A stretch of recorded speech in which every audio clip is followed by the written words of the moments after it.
बदली होऊ दे.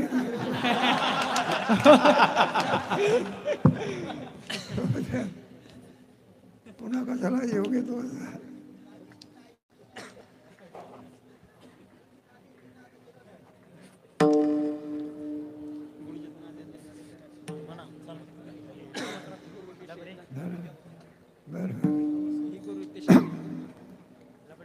तेव्हा मागणी मागतात, आवड आहे त्याची. म्हणून आम्हाला जर काही पाहिजे असेल तर हेच दान द्या, हेच दान दे का देवा. गुण गाई नावडी याची माझी सर्व देवडी. तेव्हा आपल्याला भगवंताचा विसर पडलेला आहे बरं का.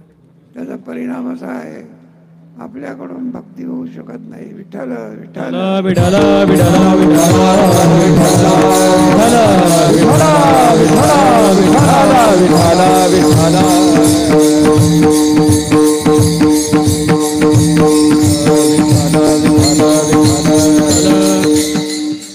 तेव्हा भक्ती करता परमात्म्याचा आठव असावा लागतो.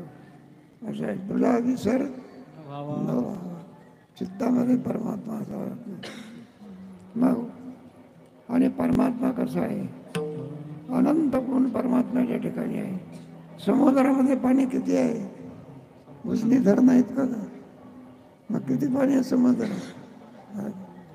आपले समुद्र तिथे वाळवंट, त्या वाळवंटामध्ये बीड होतं, त्याच्यात उंदराचं पिल्लू होतं आणि ते उंदराचं पिल्लू बिळाच्या बाहेर आलं. समुद्रामधून बेटकुळीचं पीर बाहेर आलं आणि दोघांची पडली गाठ.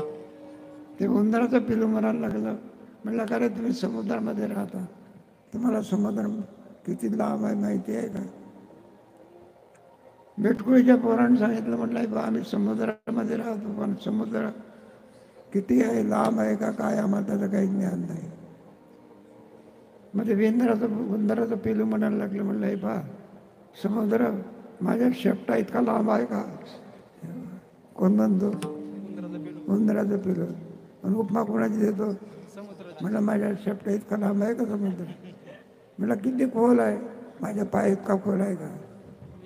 त्याप्रमाणे जसं त्या उंदराच्या पिलाला समुद्र कळत नाही, बेटकुळीच्या पोराला समुद्र कळत नाही, त्याप्रमाणे आपल्याला परमात्मा कळत नाही. विठ्ठल